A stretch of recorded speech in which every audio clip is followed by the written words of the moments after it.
నమస్కారం. కథను వినబోయే శ్రోతలకు చందమామ కథలు బై ఆర్కే స్వాగతం. మీకు ఈ కథ నచ్చితే లైక్ చేయండి, షేర్ చేయండి, సబ్స్క్రైబ్ చేసి గంట సింబల్లోకి ఆల్ నొక్కడం కూడా మర్చిపోకండి. ఇలా చేయడం వల్ల నేను పెట్టబోయే తదుపరి వీడియోలన్నీ కూడా మీరు చూసి ఆనందించవచ్చు. ప్రస్తుతం చెప్పబోయే కథ పేరు దెయ్యాలకు దడవని వాళ్ళు. ప్రపంచంలో దెయ్యాలను చూసి దడుచుకునే వాళ్ళు ఉన్నట్టుగానే దెయ్యాలను చూసి దడుచుకునే వాళ్ళు, వాటిని దడిపించేవాళ్ళు కూడా ఉన్నారు. ఇటువంటి సాహసవంతుల గురించి అనేక కథలు ఉన్నాయి. ప్రస్తుతం చెప్పబోయే కథ పేరు దెయ్యాలకు దడవని వాళ్ళు. ఇది 3 చిన్న కథల సంపుటి. ఒక ఊరిలో ఒక కాపు యువకుడు ఉండేవాడు.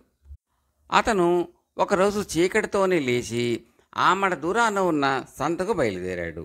ఊరు విడిచి డొంకన పడి కొంత దూరం వెళ్ళాక వాడి దారిలో ఒక మనిషి ఆకారం కనిపించింది. ఎవరు వారు? సంతకేనా ప్రయాణం అని అలవాటు చొప్పున కాపు కుర్రవాడు పలకరించాడు. నేను దెయ్యానిలే అని ఆకారం జవాబు చెప్పింది. ఆ కాపు కుర్రవాడు చాలా ధైర్యం గలవాడు. వాడు భయపడటానికి బదులుగా ఆ మాట చెప్పవే, నేను దెయ్యాన్నే అన్నాడు. ఎక్కడికి పోతున్నావు అని అడిగింది దెయ్యం. సంతకి అన్నాడు కాపు. నేను అక్కడికే, కలిసిపోదాం పద అంది దెయ్యం. ఇద్దరూ కొంత దూరం నడిచాక దెయ్యం అంది, ఇద్దరు నడవటానికి 4 కాళ్ళు ఎందుకు? కొంత దూరం నేను నిన్ను మోస్తాను, కొంత దూరం నువ్వు నన్ను పోయి అంచెల మీద సంత చేరుదాం అన్నది. అయితే ముందు నువ్వు నా భుజం మీద ఎక్కు అన్నాడు కాపు. దెయ్యం సరేనని కాపు భుజాల మీద ఎక్కి కూర్చుంది. దెయ్యం కావడం చేత బరువే లేకపోయింది. తనని కొంత దూరం మోసినాక దెయ్యం ఇంక నిన్ను నేను మోస్తా అన్నది.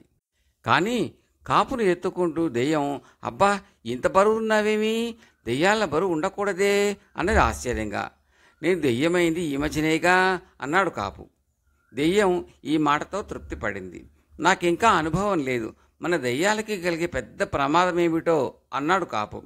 మనకున్నదల్లా ఒకటే పెద్ద ప్రమాదం, బతుకున్న మనిషి మన మీద ఉయ్యకూడదు, అదొక్కటే జ్ఞాపకం పెట్టుకో చాలు అన్నది దెయ్యం. ఇద్దరు ఒక కాలవ దాటవలసి వచ్చింది. కాలవని ఎవరికి వారే దాటడానికి నిర్ణయించుకున్నారు. దెయ్యం చడే చప్పుడు కాకుండా కాలవ దాటింది. కాపు కుర్రవాడు మాత్రం పెద్ద చప్పుడు చేస్తూ దాటాడు. కాలవ దాటడానికి అంత చప్పుడు చేస్తావేం అని దెయ్యం కోపడింది. చెప్పాను కదా ఈ మధ్య దెయ్యాన్నయ్యానని, అనుభవం లేదు మరి అన్నాడు కాపు. కాలవ దాటాక సంత ఎంతో దూరం లేదు. అక్కడి నుంచి సంత దాకా నిన్ను నేను మోస్తాను అంటూ కాపు దెయ్యాన్ని తన భుజాల మీదకి ఎక్కించుకున్నాడు.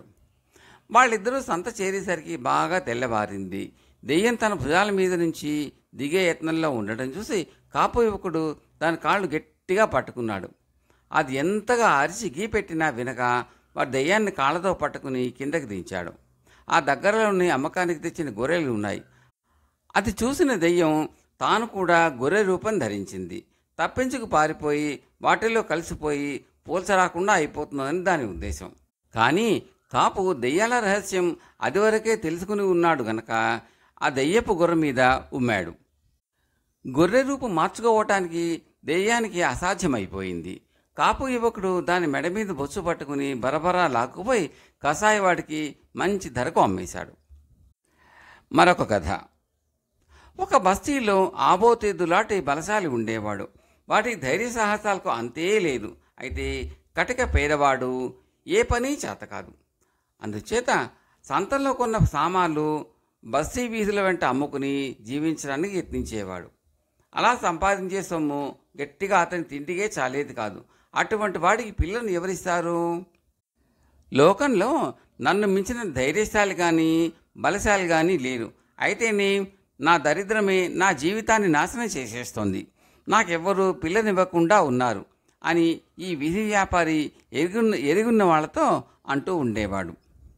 వారిలో ఒకడు అతని మొర వినలేక, అంత ధైర్యం గలవాడవైతే మన ఊరి పెద్ద శెట్టిగారు కొన్న ఇంటి నుంచి దెయ్యాన్ని వెళ్ళగొట్టరాదు, ఆయన నీయత ధనం పోస్తాడు కదా అన్నాడు. ఈ మాట నిజమే. ఆ బస్తీల్లో ఉండే ఒక శెట్టి ఒక పాతకాలపు రాజభవనం ఒకటి బోలెడంత డబ్బు పోసి కొన్నాడు. దాని చుట్టూ ఉండే తోట అది బాగు చేయించి, ఇంటికి మరమ్మతులు అవి చేయించి బ్రహ్మాండంగా గృహప్రవేశం కూడా అయ్యాడు. గృహప్రవేశం అయిన రాత్రి ఆయన నౌకర్లు ఇద్దరు వింత చావు చచ్చారు. దాంతో శెట్టి చాలా భయపడి వెంటనే ఆ భవనం ఖాళీ చేసి తన అసలు ఇంటికి వెళ్ళిపోయాడు. ఆ తర్వాత ఆ భవనంలో ఊరికే ఉండమన్నా ఎవ్వరూ ఉన్నారు కారు. నిక్షేపం లాంటి ఇల్లు పాడు పెట్టేయవలసి వచ్చింది. ఈ సంగతి మన వీధి వ్యాపారికి కూడా తెలుసు. కానీ ఆ దెయ్యాన్ని వెళ్ళగొట్టి శెట్టిగారి దగ్గర బహుమానం పొందవచ్చునని వాడికి తట్టలేదు. ఈ ఆలోచన వినగానే అతను పెద్ద శెట్టిగారింటికి వెళ్ళి, అయ్యా, మీ పాడుపెట్టిన భవనంలో ఉండే దెయ్యాన్ని నేను పోగొట్టగలను, నాకేమిస్తారు అని అడిగాడు. నువ్వు దెయ్యాన్ని నిజంగా పోగొట్టగలిగితే 10,000 రూకలు ఇస్తాను, అదీ కాక ఊరి చివర ఉన్న చిన్న కుటీరం కూడా ఇచ్చేస్తాను అన్నాడు పెద్ద శెట్టి. వీధి వ్యాపారికి పరమానందమైంది. అతను పెద్ద శెట్టి మాట నమ్మకం లేక పత్రం మీద ఆయన చేత సంతకం పెట్టించుకుని తాను ఆ దెయ్యపు కొంపకు వెళ్ళటానికి సిద్ధంగా ఉన్నానన్నాడు. పెద్ద శెట్టి అతనికి కావలసిన సామాగ్రి ఇప్పించాడు. వీధి వ్యాపారి ఒక లాంతరు, సేరు వెల్లుల్లి, వీసెడు పకోడీలు అడిగాడు. శెట్టి అతని వెంట నౌకర్లను పంపాడు. వాళ్ళు అతను భవనంలోకి పంపి బయట తాళం వేసి చీకట పడక ముందే వెళ్ళిపోయారు. వీధి వ్యాపారి భవనంలో ఒక గది శుభ్రం చేసుకుని దీపం వెలిగించి పకోడీలు తిని సేరు వెల్లుల్లి నమిలి మింగాడు. ఆ తర్వాత దీపం మార్పి అతను ఆ గదిలో ఉన్న మంచం మీద కూర్చుని దెయ్యం కోసం ఎదురు చూడసాగాడు. అర్ధరాత్రి దాటినాక గది వెలుపల పెద్ద చప్పుడైంది. ధడాలన గది తలుపు తెలుసుకుని దెయ్యం లోపలికి వచ్చింది. దెయ్యం తన సమీపానికి వచ్చిన దాకా నిశ్చలంగా కూర్చుని వీధి వ్యాపారి ఒక్కసారిగా దానిపై దూకి దాని 2 చేతులు గట్టిగా పట్టుకున్నాడు. ఆ పట్టు నుంచి తప్పించుకోవటం దెయ్యానికి మాత్రం సాధ్యం కాలేదు. అది అతని ముఖాన ఊదసాగింది. దాని శ్వాస మంచు కన్నా చలిగాను, సూదులతో గుచ్చుతున్నట్టుగాను, దుర్భరంగాను ఉండటం చేత వీధి వ్యాపారి తన ముఖాన్ని పక్కకు తిప్పేసుకున్నాడు. దెయ్యం ఊదే గాలి అతని మెడకు తగిలి మెడ కొయ్యబారిపోనారంభించింది. ఆ బాధ భరించలేక వీధి వ్యాపారి బలవంతాన మెడ తిప్పుకుని దెయ్యం ముఖాన తన నోటి గాలి ఊదాడు. ఆ గాలి వెంట వచ్చిన వెల్లుల్లి దుర్వాసన భరించలేక దెయ్యం ముఖం తిప్పేసుకుంది. అది తన కేసి ముఖం తిప్పినప్పుడల్లా అతను దాని ముఖాన ఊదాడు. ఈ విధంగా తెల్లవారిందాకా ఇద్దరి మధ్య పోటాపోటీ జరుగుతూనే ఉంది. ఏమైనా సరే వీధి వ్యాపారి దెయ్యం చేతులు మాత్రం వదలలేదు. తెల్లవారు వచ్చింది.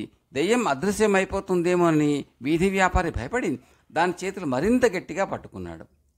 దెయ్యం అదృశ్యం కాలేదు, కానీ క్రమంగా చిన్నదైపోతున్నట్టుగా అతనికి తోచింది. కానీ దాని రూపం చూడటం మాత్రం ఆ చీకట్లో అతనికి సాధ్యం కాలేదు. తూర్పు తెల్లవారుతూనే అతని మిత్రులు, పెద్ద శెట్టి నౌకర్లు వచ్చి తలుపు తెరిచారు.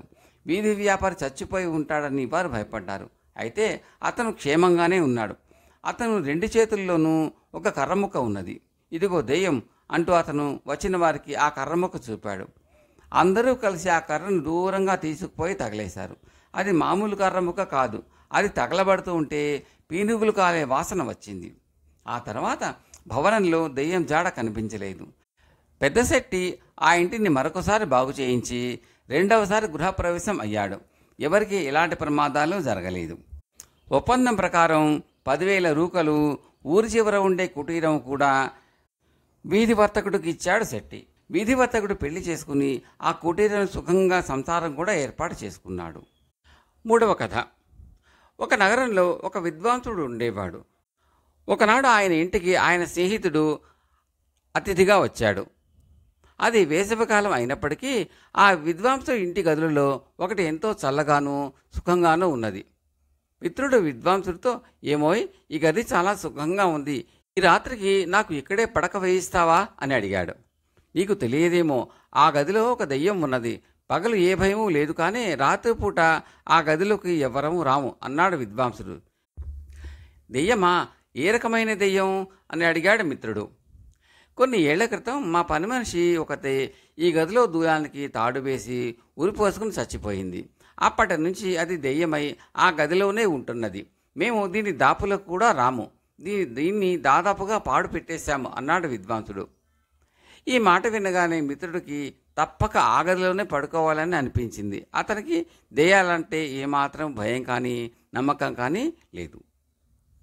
స్నేహితుడు మాట తీసివేయలేక విద్వాంసుడు అతనికి ఆ రాత్రి గదిలోనే పక్క వేయించాడు.